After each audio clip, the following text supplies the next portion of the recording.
obnoxious one. And then my partner in crime is Miss Penny Blubaugh from Eisenhower Public Library. And we are so happy you're here today for this amazing author chat. So we're going to hear from a fabulous author and graphic novelist, Kiku Hughes. She is a cartoonist who's known for like her science fiction fantasy stories. She's done anthologies like the Avatar Last Airbender series, which my son will be very excited about. And the book we're going to focus on today, though, is Displacement, which is her first full-length project where she wrote and she was the artist for it as well. And this is a great story, a powerful story about a teenager pulled back in time, and she's going to experience the Japanese American incarceration camps alongside her very own grandmother. Now, just to kind of get some procedural things out of the way, for our participants, our fabulous students, your mics and cameras will be off during the program, but we're going to be monitoring the chat and the Q&A. So think of your questions as we hear Kiku speak, and then we're going to have you put them in the Q&A, and then we'll go ahead and read them out and everything. All right, so let's hand this over to our fabulous author. Thank you so much for joining us. Thank you so much for having me. I'm really excited to be here and to talk a little bit more about displacement and graphic novels in general, because I'm very passionate about the medium. I'm Kiku. This is my first graphic novel. I have a short presentation, and then I'm also going to follow that up by drawing a little bit for you guys. So hopefully that'll be good. But yeah, I'll start with a little slideshow sort of about the book. And let's see. All right, so yeah, Displacement, like Jeanette said, Displacement is a story of a fictionalized teenage version of myself being pulled back in time to experience Japanese American incarceration alongside my grandmother Ernestina, who was 16 when she was taken from her home in San Francisco and forced to relocate to the desert of Utah. For a little backstory, here's the photographs of some of the people that you may have seen in the book, or you may see when you read the book. This is my grandmother in the back, and my great-grandparents, Zensaku and Chiyo, sitting in the front there. And then this is my mom and me. So yeah, so Displacement really is a story that takes place in a lot of different decades. And I wanted to really tie all these time periods from 2016 all the way back to the 1920s, and really sort of draw these parallels between different political tactics that are used to create a sense of fear and a sense of fear mongering would be the word. There are these moments in history that all kind of go together and reflect each other. So even though it's a historical graphic novel, I wanted to, that largely takes place in the 1940s, it spans these decades because things, happen again and again and again was sort of the point of the story.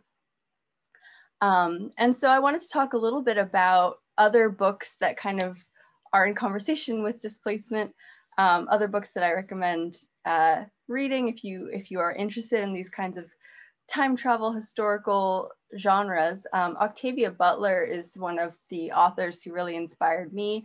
Her book Kindred is a story of an African-American woman who is pulled back in time to the antebellum South, to the plantation where her ancestor was enslaved.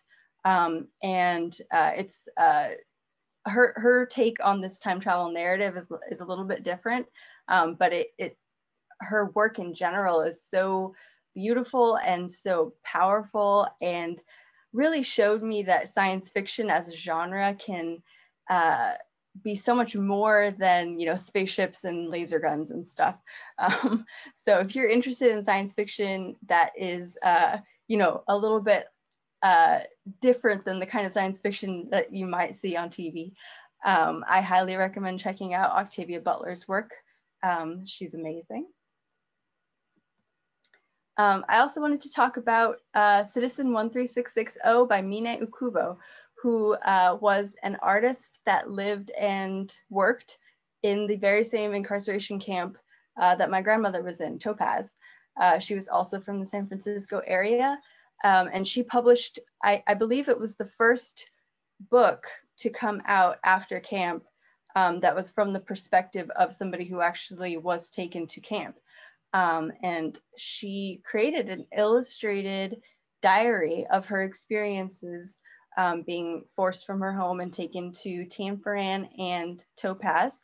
And so the cool thing about this, not only is it a really great resource because it's a primary source, you know, she was there and living it at the time, but it also really cemented comics in a way as a storytelling method for this specific story. So the story of Japanese American incarceration has been told in a sort of comic format from the very beginning, which I think is really cool. So yeah, if you want to know more about Japanese American incarceration, please check out Citizen 13660, and you can hear Mine Ukubo's firsthand experiences in camp. The other really cool thing, which I sort of talk about in Displacement, is the fact that cameras were not allowed in camp. And because of that, a lot of Mine's drawings are the only visual record I really had when I was researching for Displacement, because, you know, there weren't photographs. So she would draw these moments and these, you know, structures that I had no idea what they would have looked like if she had not been there drawing them. So it really shows also, I think, how art can be a really powerful tool. And at times as an artist, it can be hard to remember that. It feels a little frivolous sometimes what you're doing is, you know, drawing. But Mine's drawings really have had a huge impact. So that was cool. So the time travel device that I used in Displacement, I'll just talk a little bit about that. I used the dust, as you can see in this panel here, dust sort of swirling around to indicate these moments of transition, either from time period to time period, or in this case, my character is just arriving at the desert camp in Utah, Topaz. And the reason for that is because one of the things that I grew up hearing as a kid was how dusty camp was. You know, there weren't a lot of stories about camp that I was told, but one of the ones that I remember was the dust. It was dusty. Every time you hear an account from camp, it's something about the dust. And I really used these moments of the things that I had been passed down, the stories that I had been told as a kid, as few as they were the ones that I knew were really important because they had, you know, lasted these generational storytellings. So the dust was one of them. Another one was the murder of James Wakasa, who was an incarceree who was shot by the guards. And this is a sample from the book, The Funeral of James Wakasa. So that was, you know, one of those moments that I knew I had to put in the book because it was so impactful that it was passed down through the generations, even though the story of camp was largely left untold in my family. But these moments like the dust, like the murder of James Wakasa, they were things that were passed down. So they created this sort of structure of the book. And yeah, I think that's kind of all I have in terms of the presentations. And maybe, should I do the drawing now, do you think, Jeanette, or should I? Yeah? Okay. All right, I will do that. So I'm gonna do just a little bit of sample drawing and hopefully it'll go okay. And you're actually gonna be seeing some sample art from the project I'm hoping to work on next. So it's a sneak preview of what my next book will hopefully be. If I can, there we go. So just a little backstory, I guess. It's a story about a teenager who has a new sort of Alexa type device that she develops a friendship with. But because it is, you know, basically an Alexa device with a slightly more sophisticated AI, the friendship is not exactly what she thinks it is. And though she is though she is relying on this device to sort of socialize and vent to and express herself to in a way that she doesn't feel like she can to other people in her life, the device itself does not entirely reciprocate that friendship in a way that will be revealed. So I'll just do a little drawing here.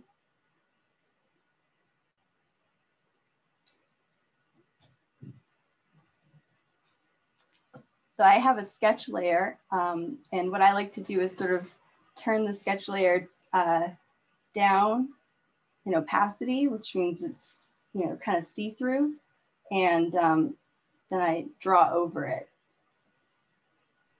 Kiku, can I ask you a clarifying question? Oh, please, yeah. When you say this, a sketch, did you draw this first and then put it in the computer, or did you draw it on the computer? Because I'm not, as everyone knows, my school, like I can barely draw stick figures. So do you mind explaining that a little bit more? Oh, of course, yes. I do all my drawing on the computer, mainly because it saves time for me.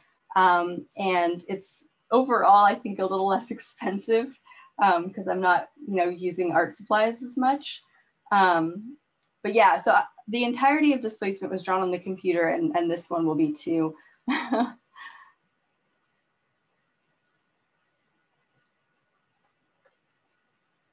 But I like to have the sketch first, so I really know what I'm supposed to be doing. It makes it a lot easier. I want to ask you a question too while you're working on this. If you Yes, don't. please. Yeah. So when you draw, are you drawing, if you draw just for fun, for yourself, is that sketching or in a sketchbook, or is that computered as well? I do both. You know, I try to keep a sketchbook, although at times I forget and I go for ages without sketching because it's just so much easier to just hop on the computer where I'm already doing my work. But I do think it's useful to take the sketchbook out, especially if I want to be outside or, you know, go out and, I don't know, not be in my room anymore. These days, that's very important.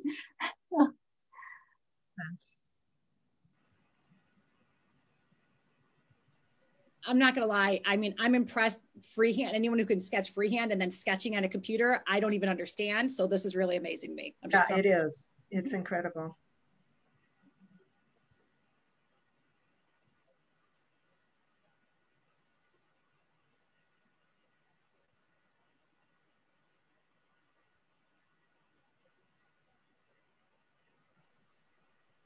So how did you learn this program to use for sketching, if you don't mind me asking? Yeah. What are you using, actually? I'm using a program that's called Paint Tool Sai, and it is actually a Japanese program that is very good. I learned it a long time ago because I think it's one of the more natural feeling when you're drawing. There's a lot of other programs like Clip Studio Paint, which is one that I know a lot of comic artists use. And I use that occasionally too, because Paint Tool Sai is really just for drawing. It doesn't have a lot of other tools. But I really like how it feels. And so yeah, I learned it a long time ago, and it can be a learning curve to switch from drawing, you know, on a paper to digital. But once your brain sort of makes that adjustment, it gets easier. And are you using a mouse when you do this, or do you have a pen, or? I'm using what's known as a Cintiq, which is a Wacom tablet that sort of simulates drawing on paper. So I'm actually drawing directly on a screen. And actually, that's really cool. That's really cool. Yeah, actually, I'll switch back to camera so you can see what that looks like. Wow. So you're actually drawing. Okay. See, I kept thinking you were using a mouse and I was like, I don't understand. Oh, this is really neat.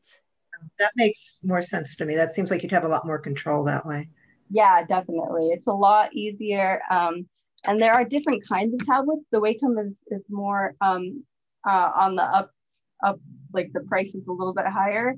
But there are smaller ones and there are ones that are a little bit cheaper that you can definitely look into. And before I used the Wacom, I used a tablet that you don't draw directly on the screen, but you still use a pen, and you draw on a little tablet that, I don't know, it's like a little piece of paper that you can work on, I guess. Yeah, that makes sense. That's really cool. Yeah. So I guess maybe we can do Q&A now. You're saying, if anyone wants to put in questions in the Q&A type thing. Penny, is there one that you want to start with? No, that would mean I'd have to pull those up. So give me one. And I'll start. So I was actually, can you talk a little bit more about the research process for this novel and versus like personal stories, just going a little bit more depth between that? Because I'm just really curious about their interweaving between what you learned through research and what was actual like your family story. I just kind of, a little bit more on that, if you don't mind. Yeah. So like I said a little bit earlier, the crux of the story, I definitely based on things that I've been told as a kid and things that I grew up learning. So those are the main events. So I would pick those main events, and I knew that those were the ones that were going to form sort of the main parts of the story. But among those, things like the loyalty questionnaire, which is a moment in the book where everyone in camp who was over age 17 was made to answer this questionnaire given to them by the government that had all these questions sort of meant to judge who was loyal to the United States and who was possibly a Japanese spy, which sounds kind of ridiculous because I don't know who would write down, I'm a spy on a questionnaire. You're going to say, oh yes, let me just check that off, right? Yeah. But it had a lot of questions like, what kind of magazines do you read? What organizations do you give money to? So I think they thought they would catch people. I don't know. But the big thing about the loyalty questionnaire was there were two questions there that were questions 27 and 28. The question 27 was, do you agree to volunteer for the military? Or if you were a woman, do you agree to volunteer for the Women's Auxiliary Corps? And then question 28 was, do you agree to renounce all loyalty to the Emperor of Japan? And these two questions were really hotly debated in camp. Because, first of all, not everyone wanted to volunteer for the military for various reasons. And second, there were people who felt if you were born in Japan, you weren't allowed to have citizenship in the United States. That was the law at the time. So renouncing all loyalty to Japan meant they would have no citizenship anywhere, which is a precarious place to be. And for people born in the US, like my grandmother, they had never had any loyalty to Japan. So they thought it was a trick question that was meant to trick them into admitting a loyalty that they had never had. So it was a tricky situation. And there were a lot of people who answered no to both questions. And they were known as the no-nos, no-no boys or the no-nos. And I had grown up hearing about this, but I had also grown up hearing that the no-nos were troublemakers and kind of rabble rousers and not sort of doing what they were supposed to. So the research part, a lot of the process for me was, taking these stories that I had grown up hearing and looking into what the actual context was, and seeing sort of if there were other sides to the story that I had heard. I think it's relevant. Part of what I wanted to talk about in Displacement is that the stories that are passed down to us have their own form of truth in them. I think it's relevant that sort of information was passed down in a very specific way to me. But the research part was largely, yeah, sort of trying to unpack all of the reasoning behind the stories that were passed down, I guess. Oh, that's really good. And Haley has a very cool question. She would like to know, how did you develop your characters? I know that the main character is based on you, but as for your friends and girlfriend, how did you create a realistic dynamic? Great question, Haley. Yeah, thank you. I wanted characters that would represent a broad range of experiences and opinions in camp. Because one of the things that I felt growing up was that, you know, there weren't a lot of stories about Japanese American incarceration, but when there were, I felt like a lot of the characters kind of all felt the same. There was a sense of sort of, I guess, everybody having a shared experience, when in reality, you know, everyone in camp, you know, there was a huge variety of people, and there were a lot of different opinions on things. Like with the no-nos, you know, that was one area where there was, you know, this huge split in the community. But even within that split, there were all sorts of different reasons people said no to those questions. And I wanted to create characters that, different characters that would represent vastly different experiences. So the character of Aiko, who is my character's sort of roommate and mentor in the first half of the book, I wanted to highlight the people in camp who were resisting their incarceration from the very beginning, because I think there was a narrative for a long time about the Japanese Americans sort of being peaceful and going along with what was done to them. But as I was researching, I found, you know, there were a lot of people who were saying this is wrong at the time, and we should not be being held like this because we, you know, are citizens, or we are Americans, and we deserve to have our rights, you know. So I wanted Aiko to really represent that that person that I had not seen a lot in media about Japanese American incarceration. But I also knew there were reasons why some people didn't resist in as active a way. So the character of, and now I'm forgetting my own character's names. That's okay, because you wrote this how long ago? We'll Yeah, that's all right. We'll ask that question next. Don't worry. But there is a character whose father is being held by the FBI, and who therefore, you know, is in a very precarious situation. And she knows that, you know, seeming disloyal in any way could hurt her father, because she doesn't know what he's going through. So she's very interested in sort of making sure that she is, you know, going along with what the government wants for the sake of her father and for the sake of her family. So I wanted to create these different characters that had different motivations and different opinions. And that was sort of the driving force behind them. That's awesome. You know, you kind of touched a little bit on, like, when you said, oh, I can't remember his name. Can you talk a little bit about like the writing process and the art? Because you're not only writing the story, you're drawing the story. Then maybe, you know, and then you could say, like, I wrote this 3 years ago, but it published, you know, if you could talk a little bit about that process, because I know it's always fascinating. Yeah. So you mean like the process of actually like getting it written and edited and all of that? Okay. Yeah. The artwork and everything. Yeah. So I definitely started with an outline for the book that had, you know, the different chapters sort of blocked out, what I wanted to happen in each chapter. And sort of then it would be sent to my editor, who would, you know, look over it and make sure that it made sense structurally. And then I would work on the script, which was a very long process. That was one of the longest processes because it required all the research basically up front. And again, that research was, you know, reading lots of books, pouring through their newspapers that were available online, thankfully, that were from the newspapers that were made in camp by people who were incarcerated. The Topaz Times and the Tanforan Totalizer were two newspapers that were run by camp inmates. And so reading through all of that, and making sure that the story made sense. So the script part was definitely one of the, a huge chunk of time. And I had, to get that edited a lot.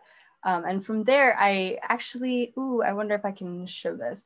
I went on to a step called thumbnailing, which in comics means that you're basically doing the outline of the drawings, I guess. So let me actually, I can pull up the thumbnails that I have, because this is one of the most important steps in making a comic of any size, really, but especially a full book, is really making the thumbnails, which plans out the layout of the book, of every page. So as you can see, it's, it's not even stick figures. It's really just basic shapes that sort of show you what the panels are gonna look like, where the speech is gonna go, etc., and sort of the basic idea of what is gonna go in each panel.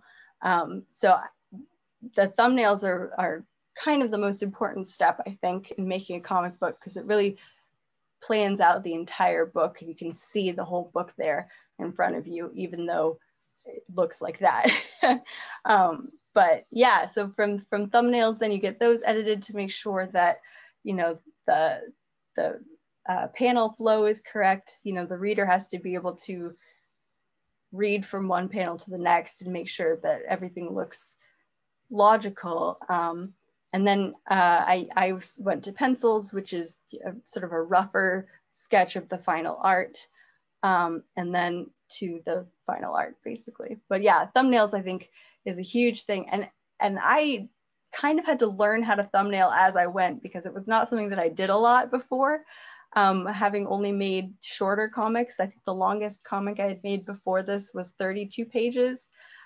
So jumping from 32 pages to 275 pages was a lot. So I had to really learn how to thumbnail, but I highly recommend, if you're interested in making comics, definitely looking up how different artists do their thumbnails, and practicing that, because I think it's the most crucial part of the comic making process. Very cool. Yeah, say those thumbnails. That's really neat. That's kind of really... so it's almost like a sketch panel. Yeah, and it really it allows you to see the entire book in one place, which is really useful for me. All right, we have another fabulous question. So the writing process combined with the art, how long did it take to complete Displacement? That's what one of our panelists wants to know, or our attendants. So yeah, so I started writing, it would have been in mid 2017 was when I really started writing it. And then I finished the book at the end of 2019. So a little over 2 years. And I can't remember when it was published. God, I can't even remember when it was. It was published in August of 2020. So yeah, even though I finished the book at the end of 2019, I then had to wait another 6.5 or 7 months for it to be published. Yeah, the whole publishing. That's why I was like, I'm pretty sure it was like a year later. That's really neat. I just know how many, once you had your complete manuscript and your complete drawing, everything was done. Did you get a lot of editorial comments that made you change things before it actually went to press? My editors were so great that a lot of the, major things were taken care of at the very front end with the script, which was great, because then I don't have to do a lot of redrawing. But one of the things that I didn't realize would be such a big issue until I got my editor's notes when I first submitted the artwork was clothing consistency. So I had an editor who would go through and be like, well, this person's wearing a t-shirt in this panel, but a sweater in the next panel. You need to fix that. And I'm like, oh, yes, you're right. Yeah. It's hard to keep track of who's wearing what sometimes. They didn't want a Game of Thrones. They didn't want a Game of Thrones issue where like there's a Starbucks cup. Yeah, exactly. I'm like, you can't do that. Yeah. That's awesome. That's awesome. Oh, this is a really good question. Did COVID change your plans for comics? Like what? How did it impact? Yeah, that's a great question. That is a great question. It definitely changed my plans for how publishing a book was going to go because actually I have a picture of myself standing in front of where I was going to have my like release party at my favorite bookstore in March.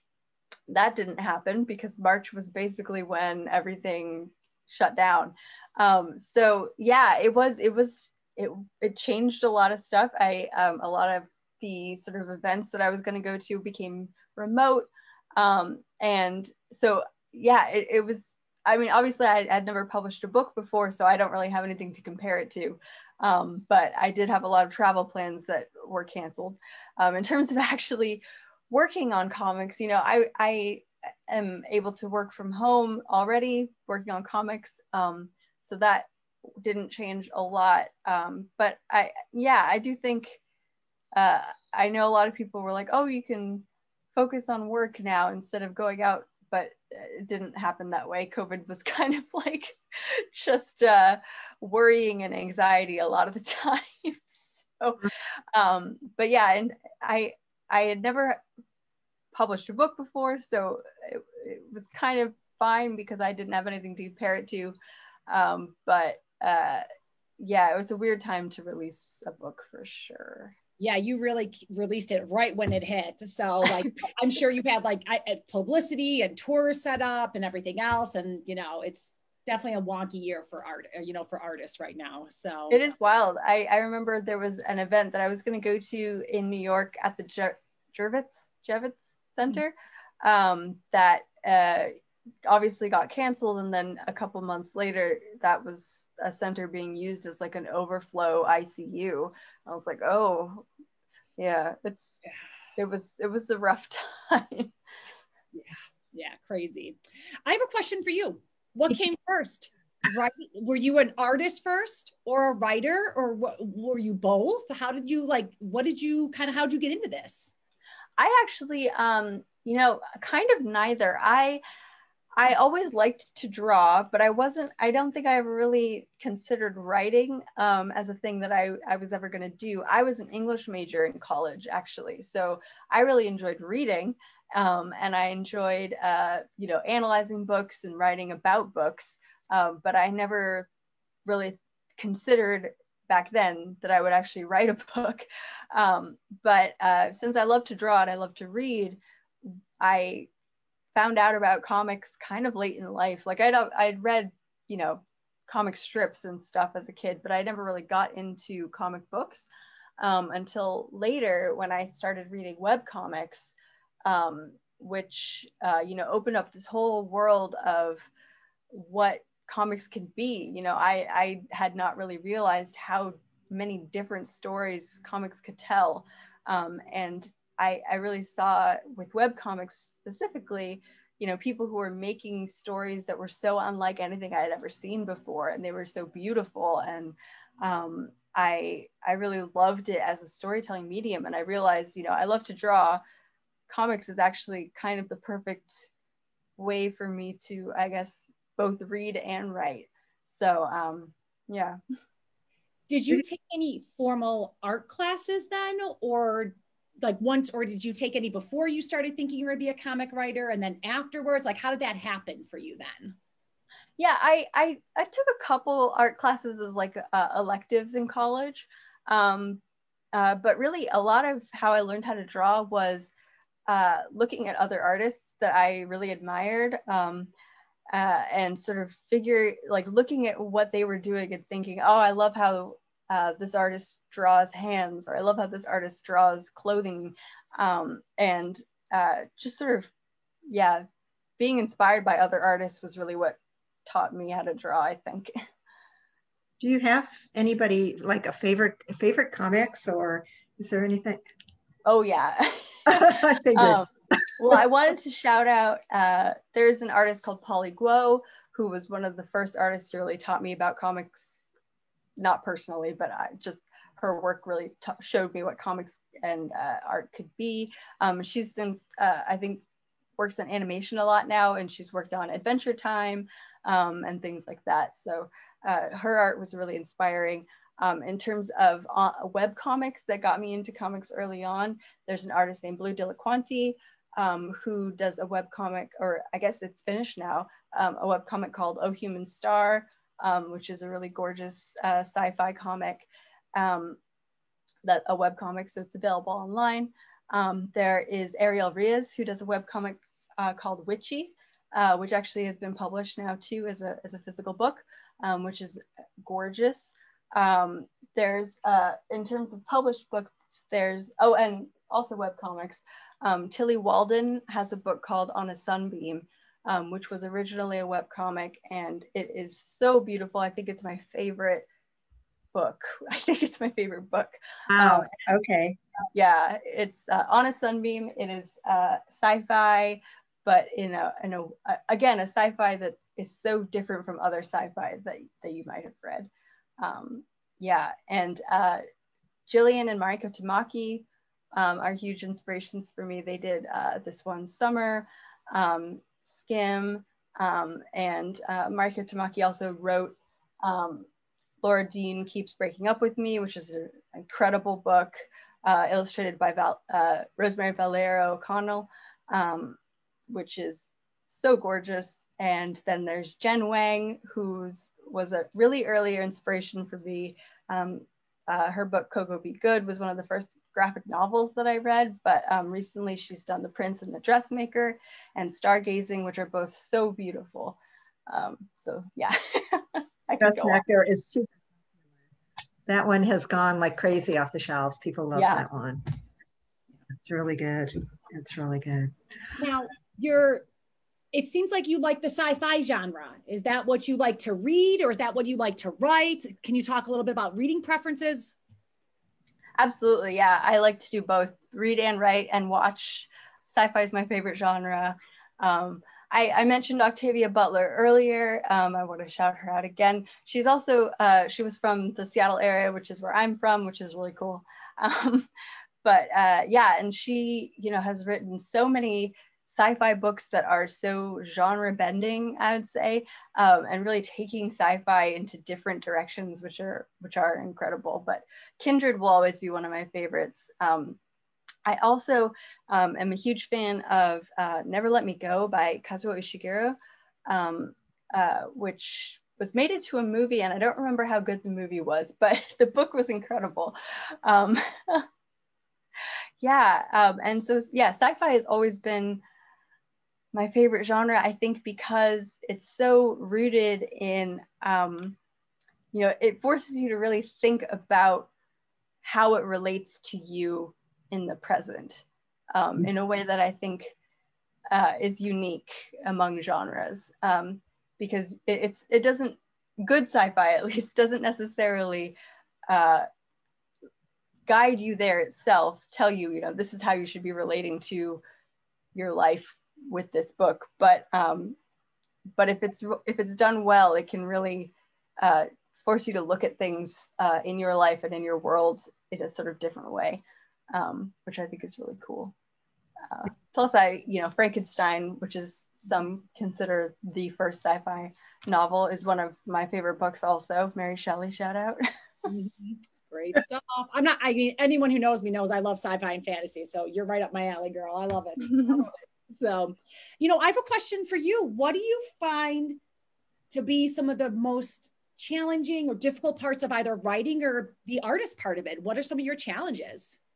Yeah, writing is always harder for me, I think, than the drawing, because drawing, while it is definitely a creative skill, there's also an element of it that's really just working and just sort of doing the work.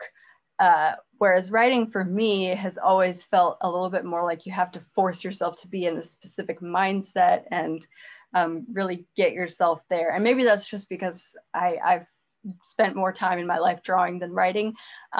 But I think the most challenging part is, sitting down and forcing yourself to actually put yourself in that headspace to write. And what I did a lot for Displacement was I would go to somewhere else. I would go to my favorite bookstore, and they have a little cafe area, and I would write there because it really put me in a different place, which helped my brain, I guess. But that's another thing that made it more difficult in COVID. There's not a lot of places you can actually just go and work away from your usual spot. So I think, yeah, that part is hard. In terms of drawing, I think especially in Displacement, where there was a lot of focus on the place, I think backgrounds and making these big background pages was a huge challenge, because I really am somebody who likes to draw people and faces and expressions and things. So buildings and objects are not my favorite thing to draw, but they were an important part of the story. So yeah, I think those were two challenges. You know, So I have a question. Can I ask? Thank you. I have a friend whose son is living in Japan right now, and has been for several years. And she was saying to me, would it be called an internment camp? Would it be called an incarceration camp? Would it be called a containment camp? And she said, right now it feels like in Japan, particularly, incarceration would be the proper terminology. But can you talk a little bit about the differences or the way that that's perceived? Yeah, so I grew up hearing internment camp, and that was sort of the phrase that I had always heard as a kid. But so when I was doing research for the book, one of the resources that I used heavily was an organization called Densho, which is a Seattle organization that works to archive stories about camp. They have a great encyclopedia online, and they have a great organization that does a lot of activism in terms of not just Japanese American incarceration, but also various other Asian American advocacy group work. Anyway, so they were the ones that really, there was a blog post that they made about this terminology that I read, and they linked to different scholarly articles.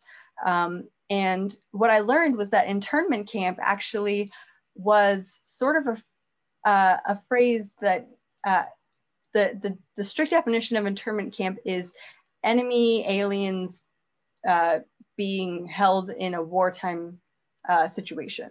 So it really emphasized the idea that the people being held in this camp were enemy aliens. And so the blog post on Densho was saying, this is technically a harmful term, because the people that were being housed in, or that were being forced to live in these camps, were not enemy aliens. Most of them were citizens.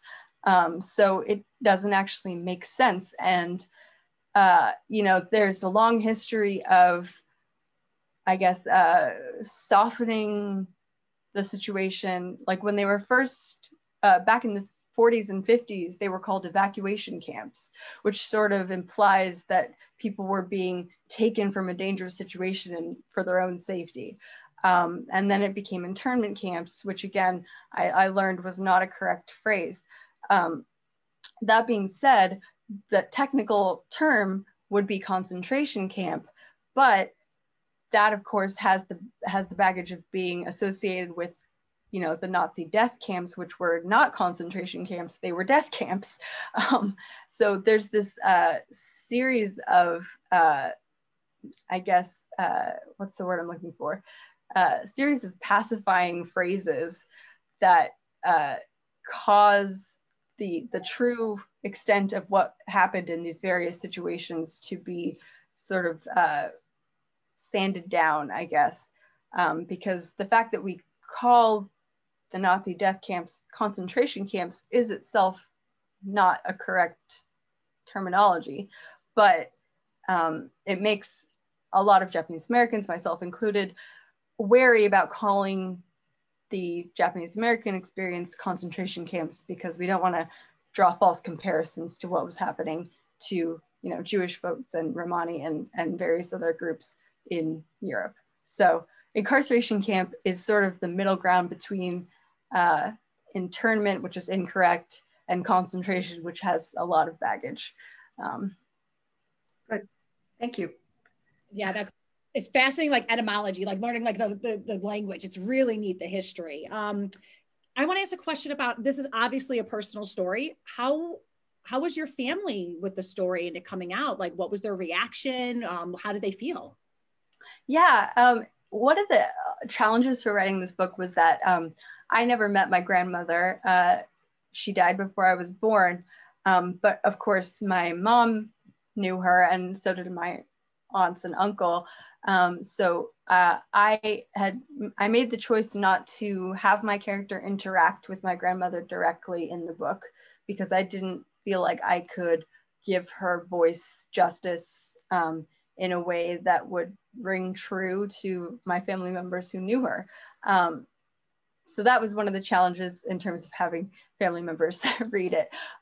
But yeah, they were also super supportive. And one of the great things about working on this book was the research process allowed me to share stories and things about camp and about my grandmother's life that my mom had never heard before, didn't know, which was a really cool thing to be able to share with her, because, you know, part of the themes of Displacement are the silence surrounding this era, and the way that my grandmother's generation did not talk about camp or did not talk about their experiences very openly. So it was cool to be able to share these things with my mom and, you know, sort of uncover this past together. So that was really cool. If anyone wants to go ahead and drop in any questions in the Q&A, because we'll probably be wrapping up soon. Penny, did you have any other questions you wanted to ask? I did. I think there was one other one. Yeah, I have some questions. I'll go, and then if you have any. So one for you is, are you familiar with George Takei's They Called Us Enemy? That was going to be one of my questions. There you go. Just because. And of course she's familiar with it. Yeah, no. Familiar with it. What do you want people to compare that? What are your feelings with, like, is it a complementary together? How do you feel with that? You know, I actually have not read it, and I that was a conscious choice when I was working on Displacement. Obviously, it came out just before Displacement, and I didn't want to subconsciously do any copying or anything like that. So I haven't read it, and I, you know, when it came out, I got that question a lot, and I was like, you know, I think there was, for such a long time, the Japanese American incarceration was not talked about very much at all, and there was like one or two books that were always recommended, always, you know, there were the one or two books that were always, you know, in classrooms, etc. So the more books that are giving this sort of wide range of experiences in camp, the better, I think. And so I haven't read it yet still, but I'm glad for people to have a wide range of options and of experiences and viewpoints when they're learning about this. Yeah, and it's great because, like you said, there's not a whole lot of firsthand primary sources. It's just not something a lot, you know, we have, obviously we talk about in history, but I know me who's into reading, it's really neat to finally see some of these powerful stories coming out. So it's great. It's great. Any other? I have a question, which is how many people, so I know that there were military units that came out of the camps, but how many people that were not involved in the military actually left? Because I know that you had your grandmother she went to Juilliard. Were a lot of people, I guess allowed is almost the word, to go away and, you know, leave? Yeah, so the restrictions at the time when my grandmother left, there were a lot of people her age that were able to go to college. The only restriction was that they were not allowed to go to college on the West Coast. So they were able to go to college, or if they were able to get a job, they would have to get sponsored by somebody outside of the camp who would be able to vouch for them and be like, I'll watch over them, don't worry, I'll make sure they're not spying. And it had to be, you know, east of the military zone on the West Coast. So you weren't allowed to return to the West Coast until after the war. And so that was one of this, I guess, rules. And, but there was also a sort of an interesting dynamic, because the government was kind of haphazardly throwing this whole thing together. At a certain point, they wanted everyone to leave.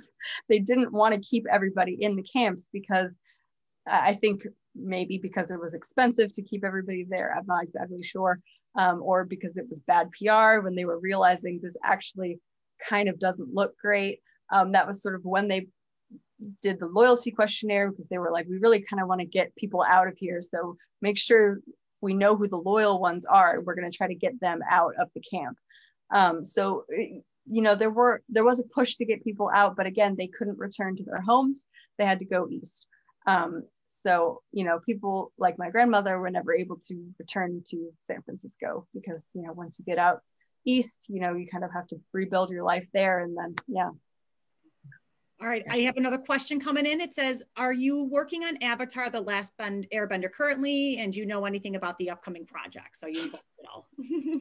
Yeah, luckily I'm able to share a little bit. I wrote a story for an upcoming Korra anthology, actually. So that'll come out, I think, in August.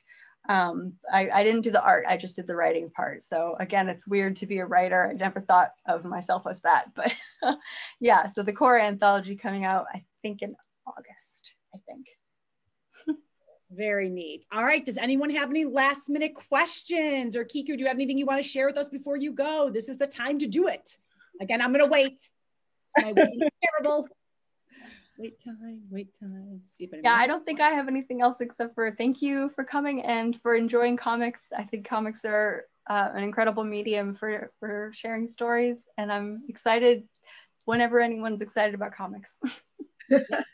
This is really fascinating, and I really want to get you back with us, but on site. Hopefully we can do some live things, and please keep writing so we can have you back. It'll be amazing. This is great. Penny, anything else? Yes, one other question. The new book, has it been bought? Has someone bought it at this point, or are you? I am in the process of, yeah, can't share a whole lot, but no, that's okay. That's fine. I get it. Publishing is a weird industry. Everybody. So I have 2 novels out. It is so weird. Yeah, it is very, yeah. Okay, thank you. Thank you. Yeah, no, this was amazing. So if no one has anything else, that Kiku, oh, wait a minute. Oh, it says, thank you so much. You are incredible. Oh, thank you. Yes. So, I mean, this has truly been a great experience. Please keep writing. We can't wait to see your next stuff. And happy Friday, everyone. Woohoo, we made it through the week. Yes. Another week. Yay. Thank you so much. Thank you. Thank you, guys. Bye. Bye.